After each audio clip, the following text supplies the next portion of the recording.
शीर्षक विनय पद के, विनय के जो पद हैं उसमें से हम लोगों ने एक पद का अध्ययन किया। अब दूसरे पद का अध्ययन करते हैं। दूसरा पद है मेरो मन अनंत कहाँ सुख पावे। एक भक्त ईश्वर से कहता है कि मेरे मन को अन्यत्र कहाँ सुख मिल सकता है, दूसरी कहीं जगह पर कैसे सुख मिल सकता है।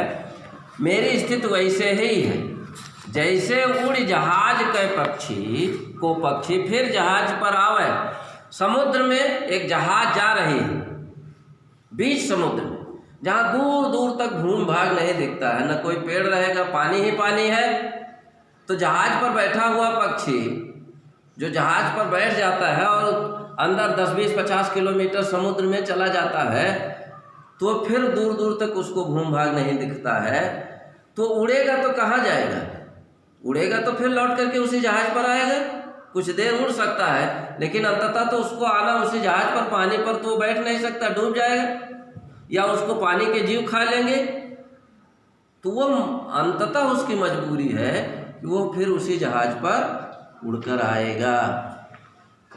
तो पक्षी जैसे वो पक्षी जिस तरह से जहाज पर बैठा हुआ पक्षी उड़ करके फिर जहाज पर आके बैठ जाता है। कमल नयन को छाड़ महात्म और देव को धावे। तो ठीक उसी तरह से आप कमलवा नेत्रों वाले, कमल के समान नेत्र वाले आपके अतिरिक्त मैं किसी अन्य देवता की उपासना, अन्य किसी ईश्वर को क्यों ध्यान लगाऊंगा? मेरे लिए तो आप ही सब कुछ हो। परम गंग को छाड़ पियासो दुर्मत कूप खुनावा। ऐसे यह तो स्थिति वही हो जाएगी जैसे गंगा जी के पवित्र धारा प्रवाहित हो रही हो। कोई मूर्ख आदमी गंगा जी के पवित्र धारा के बगल में ही कुआं खुदवाए पानी पीने के लिए, तो मूर्खता वाला ही तो काम है। दुर्मत मतलब मूर्ख, खराब बुद्धि वाला। दुर्मत कूप खनावे, कुआं खुदवाता है। गंगा जी की निर्मल धारा है और उसको, उस पानी को न ग्रहण करके आप कुआं खुदवाते हैं, अनावश्यक परिश्रम करते हैं, जबकि आपके पास सुलभ, स्वच्छ, पवित्र, निर्मल धारा है। तो ठीक वैसे ही जब हमारे पास आप ईश्वर के रूप में हैं, आप ही हमारे ईश्वर हैं, आप ही सब कुछ मेरे हैं, तो फिर मैं किसी अन्य देवता को क्यों ध्यान लगाऊंगा? जय मधुकर अंबुज रस चाख्यो क्यों करील फल भावै।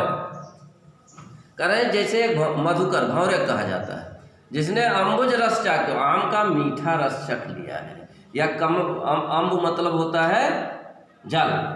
कमल के जो उसके क्या कहते हैं, पराग को जिसने मीठे पराग का पान किया हो, रसपान किया हो, वह करील के फल को क्यों खाएगा जिसका तीक्ष्ण रस होता है? मधुकर जो भौरा होता है, अगर उसने मीठा रसपान किया है, मधुर रसपान किया है, फूल के रसों का ग्रहण किया है, पुष्प के रस को ग्रहण किया है जो मीठा है, तो वह उसको करील का जो तीक्ष्ण होता है जिसका रस, वो क्यों खाना चाहेगा? तो जय मधुकर अंबुज रस चाख्यो, जो मीठे रस का पान कर लिया है, क्यों करील फल भावे, उसको करील का जो फल होता है वो क्यों अच्छा लगेगा? करील एक वृक्ष होता है जिसके फल जो होते हैं उसका स्वाद कसैला होता है, तीखा होता है, तो फिर क्यों उसको खाएगा?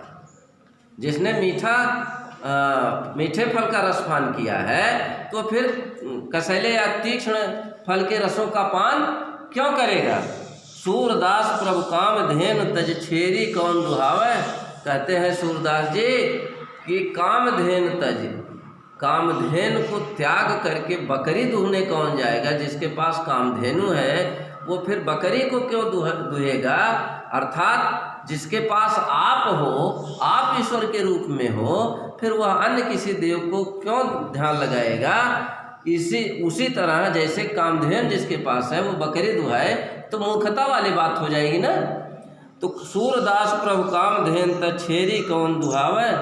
कामधेनु का परित्याग करके बकरी को दुहने वाली बात हो जाएगी।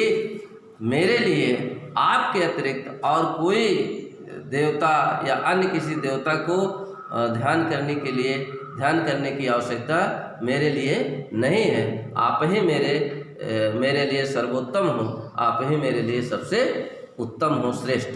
तो आज हम लोगों ने विनय का जो 2 पद होता है उसका अध्ययन कर लिया है। कल इसके आगे हम लोग वात्सल्य शीर्षक से है 1 पद है, उस पद का हम लोग कल अध्ययन करेंगे। तब तक के लिए धन्यवाद।